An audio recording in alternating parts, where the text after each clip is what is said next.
The wind, a mournful cantor, swept across the skeletal remains of Blackwood Creek Farm, carrying whispers of desolation and forgotten sorrows. Dust devils danced where a home once stood, their ephemeral forms mocking the charred timbers that lay like broken bones upon the parched earth. It was to this tableau of ruin that Elara arrived, descending from the battered stagecoach with a weariness that settled deeper than her bones. Her hand rested protectively on the gentle swell of her belly, a silent testament to a future she clutched as tightly as the worn leather satchel in her other hand. Inside that satchel, nestled amongst a few meager possessions, lay a secret, a modest fortune that was both her shield and her only bargaining chip in a world that had offered her little but scorn.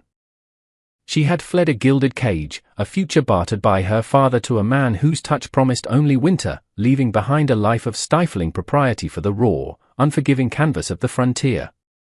The stagecoach rumbled away, a diminishing sound that underscored her profound isolation.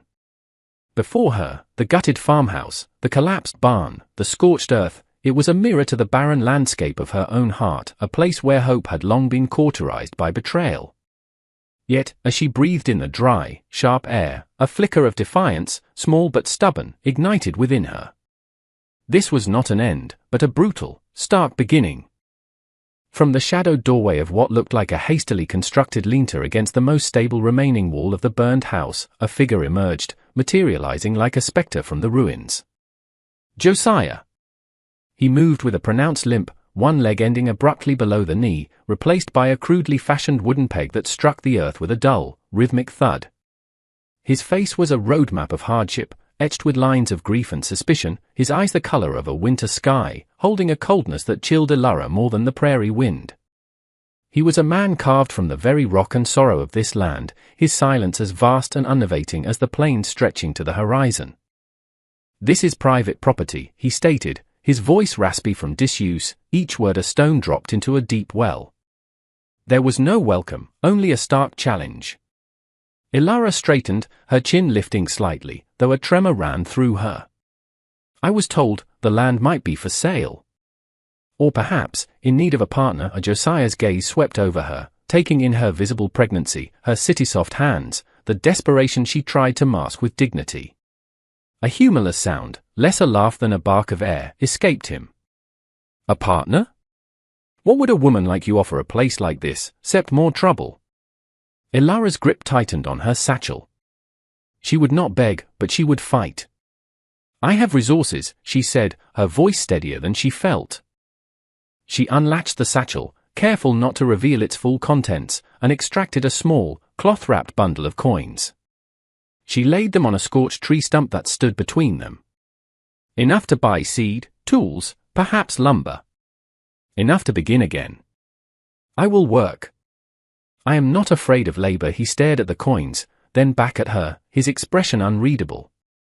The ghosts of his past were almost palpable in the air around him, the scent of smoke seeming to cling to his clothes, to his very being. This land had already claimed everything from him. What more could it, or this woman, possibly take? Perhaps it was the unwavering resolve in her eyes, a reflection of a resilience he thought had been extinguished in himself, or perhaps it was the sheer, improbable audacity of her standing there, a pregnant woman offering to resurrect a graveyard. "The work would break you," he said, his tone flat, but the sharp edge of dismissal had softened, almost imperceptibly. Elara met his gaze. "I am already broken, mister?" "Josiah," he supplied, the name tasting foreign on his tongue. "Then perhaps," Elara replied, a faint, weary smile touching her lips, "we can piece things back together. Different, perhaps, but whole." He was silent for a long time, the wind his only accomplice, then gave a curt, almost imperceptible nod. "There's an old well. Still draws. We'll need water before anything." It was not an acceptance, not truly, but it was not a refusal either. It was a single, fragile thread offered across a chasm of despair, and Elara grasped it with all the strength she possessed. The vast, indifferent sky watched as two solitary figures, each burdened by their own invisible infernos, stood on the edge of an impossible promise, the ashes of Blackwood Creek their witness. The days that followed bled into a grueling rhythm of relentless toil, each sunrise painting the desolate landscape in hues of stark reality. Ilara learned the language of aching muscles and calloused hands, her earlier life of soft fabrics and polite conversation a distant, almost forgotten dream. She cleared charred timbers alongside Josiah, the acrid scent of old fires filling her lungs, her movements becoming more economical, her resolve hardening with each stone she helped shift, each bucket of debris she carried away. Her pregnancy, a constant presence, was a silent motivator, a reminder of the life she fought to build. Josiah watched her, his initial skepticism slowly, almost imperceptibly, eroding. He never offered praise, his words remained as sparse as trees on the open prairie, but he began to leave a dipper of fresh water where she worked, and once, she found a rusted hoe he had painstakingly cleaned and sharpened, its handle smoothed for an easier grip, left propped against the lean-to. He said nothing, she offered a quiet thank you to his retreating back. Their evenings were spent by a small, crackling fire, the vast, star-dusted sky their only canopy. Shared meals of strong, bitter coffee and day-old bread, eaten in a silence that was no longer entirely uncomfortable, became their ritual. In these quiet hours, the unspoken began to find voice. One evening, as Ilara mended a tear in her worn dress, her needle moving with determined precision, she noticed Josiah staring into the flames, his gaze fixed on something far beyond the flickering light. She dared to break the stillness. The fire, it took much from this place. He didn't look at her, his profile stark against the firelight. When he finally spoke, his voice was a low rumble, heavy with unshed grief.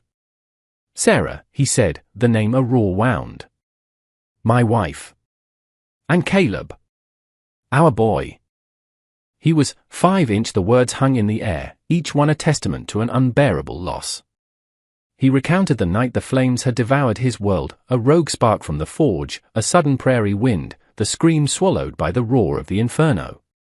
He'd woken in a haze of pain weeks later, his farm gone, his family gone, a part of his leg gone. The doctor in Redemption Gulch had saved his life, but Josiah often wondered if it had been a kindness. Ilara listened, her own heart aching in sympathy, her needle stilled in her lap. The story of his pain was a somber tapestry, explaining the deep furrows of sorrow on his face, the desolate look in his eyes that had first greeted her. When he fell silent, the only sound the crackle of the fire and the distant howl of a coyote, she did not offer empty platitudes. She simply sat with him in the shared space of his sorrow, her quiet presence a balm he hadn't realized he needed.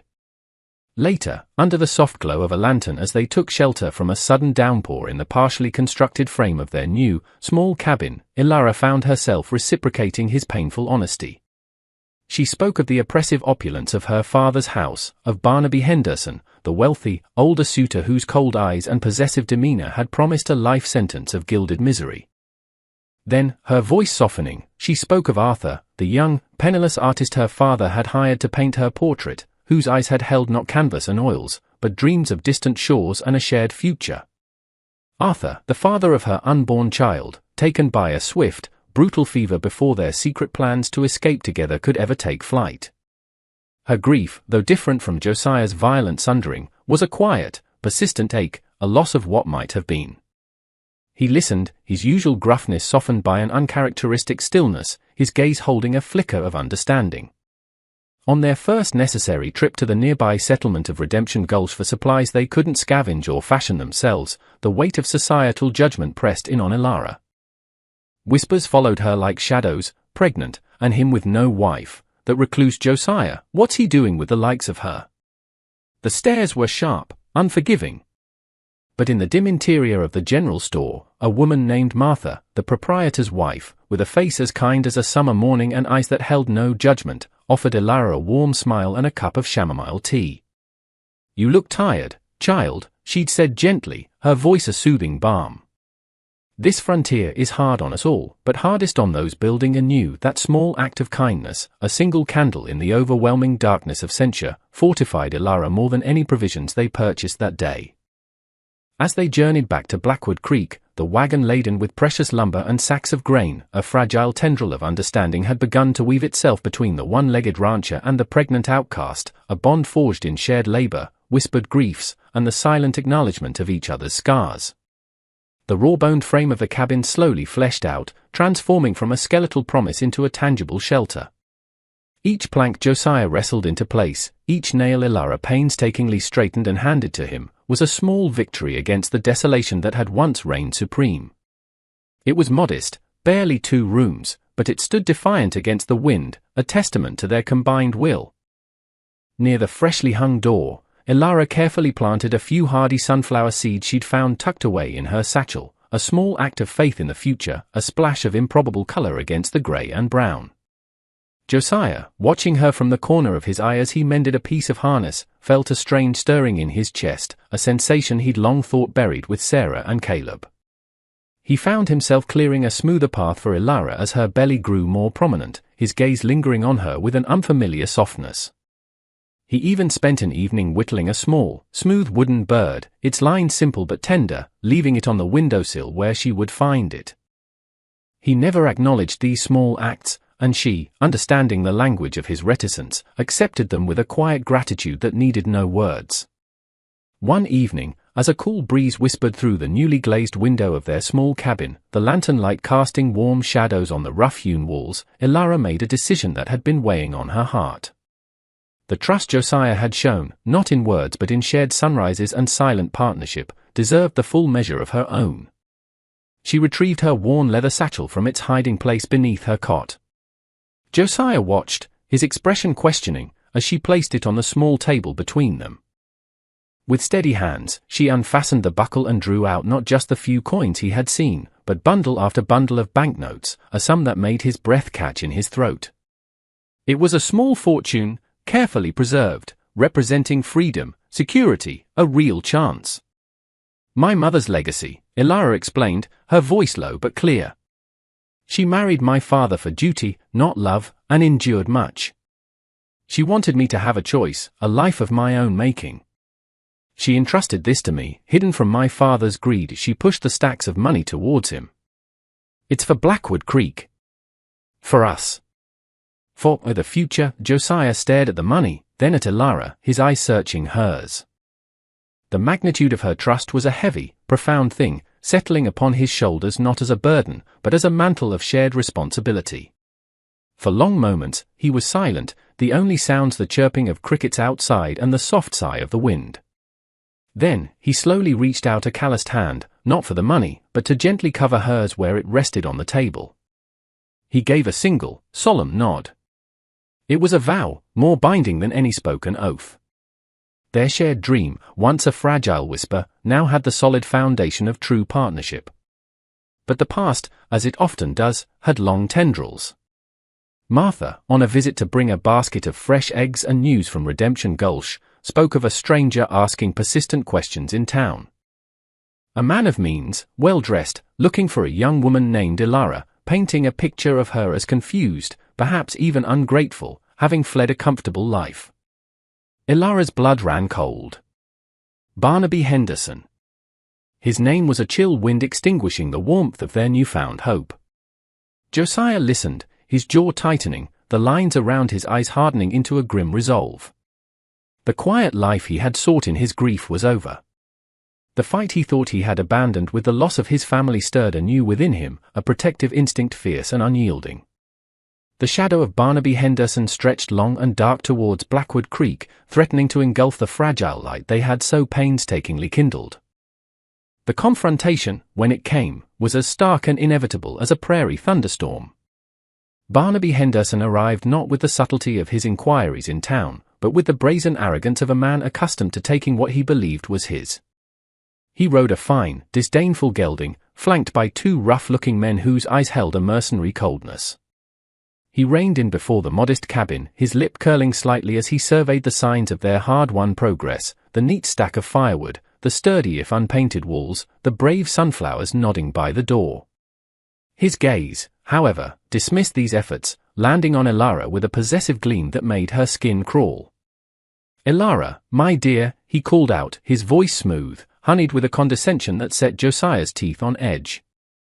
"This foolish, rustic escapade has gone on quite long enough. You will pack your things.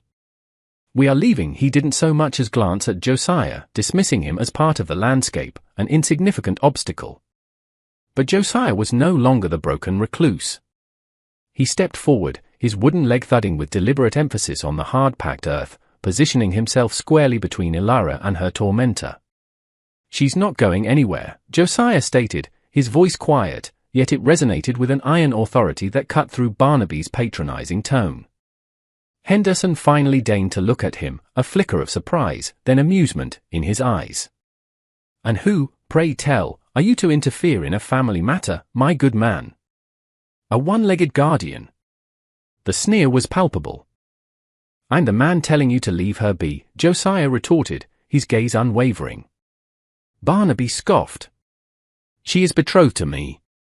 An agreement made with her father. She is overwrought, clearly not in her right mind to be living in this." He waved a dismissive hand at the cabin. "I have papers. I can have her committed, declared unfit. The child, of course, will be taken care of, raised appropriately." He made a slight movement as if to dismount, to approach Ilara directly. Josiah shifted, his stance a silent warning. One of Barnaby's men, sensing the shift in tension, took a menacing step forward, shoving Josiah roughly on the shoulder. "Stay out of this, cripple." In that charged, volatile moment, as Josiah tensed to retaliate, a sharp cry pierced the air. "Ilara!" She gasped, her hands flying to her swollen belly, her face paling. "Josiah, the baby, it's coming." The words, desperate and urgent, sliced through the standoff, a primal force eclipsing Barnaby's threats and the simmering violence. For a heartbeat, everyone froze. Barnaby looked momentarily disconcerted, his carefully constructed authority faltering in the face of such an elemental, inconvenient truth. His threats of legal papers and societal standing suddenly seemed hollow, absurd, against the raw, undeniable reality of impending birth. It was at this critical juncture that the dust cloud on the horizon resolved into riders. Martha, her intuition sharpened by years on the frontier and a deep-seated distrust of men like Barnaby, had seen him ride out from Redemption Gulch with his hired muscle. She had quickly gathered the sheriff, a man initially inclined to believe Henderson's smooth talk of a runaway ward, and a few other sturdy townsfolk. They arrived now, not as antagonists, but as witnesses, their expressions shifting from curiosity to concern as they took in Ilara's evident distress, Josiah's protective stance, and Barnaby's callous indifference to the woman clearly in the throes of labor. Their presence, solid and observant, was a silent judgment, a barrier against the overt aggression Barnaby's men might have otherwise employed. The power dynamic had irrevocably shifted, not by force of arms, but by the undeniable cry of life demanding its moment. Barnaby Henderson, for all his wealth and bluster, found himself outmaneuvered by forces he could neither buy nor intimidate, the raw courage of a woman in labor, the unwavering resolve of a man defending his own, and the slowly dawning, collective disapproval of a frontier community. The sheriff, a grizzled man named Elias Thorne who valued grit over gold, stepped forward, his gaze stern as he assessed the scene. "Mr. Henderson," he said, his voice carrying the weight of the law, "however rudimentary, it seems the lady is in no condition to travel, nor does she appear to be under any duress, save that which you are causing. I suggest you and your men return to Redemption Gulch, and perhaps consider moving on from there." Henderson's face flushed with anger and humiliation. His threats, once so potent against a lone, frightened woman, were now impotent against the combined strength of Josiah's quiet defiance and the silent, watchful eyes of the townsfolk. With a final, venomous glare at Ilara and Josiah, he wheeled his horse around, his hired men following sullenly. They rode away, their departure a fading shadow, their menace shrinking with distance, leaving behind not victory for them, but a profound, almost sacred stillness. Inside the small, sturdy cabin, the world narrowed to the elemental struggle of birth. Martha, her calm competence a reassuring presence, took charge, her movements practiced and gentle. Josiah, his earlier confrontation with Barnaby forgotten, became a pillar of quiet support for Ilara. He kept the fire stoked, boiled water, his hands, usually so adept with tools and timber, now surprisingly gentle as he wiped Ilara's brow with a cool cloth or offered her his calloused hand to grip when the waves of pain crested. He watched her, his heart, which he thought had turned to stone years ago, aching with an entirely new emotion, a fierce, protective tenderness mixed with an overwhelming awe at her strength. And then, as the first light of dawn painted the prairie sky in hues of rose and gold, a fragile, triumphant cry filled the small cabin. a daughter. Ilara, exhausted but radiant, held the tiny, squirming bundle to her chest. Little Hope. Josiah, at Martha's quiet instruction, carefully cut the cord, his big hand surprisingly steady. He wrapped the infant in a soft, clean cloth Martha had provided, his gaze fixed on the perfect, miniature features, a sense of wonder washing over him. The desolation of Blackwood Creek had, in that moment, been utterly vanquished, replaced by the irrefutable miracle of new life.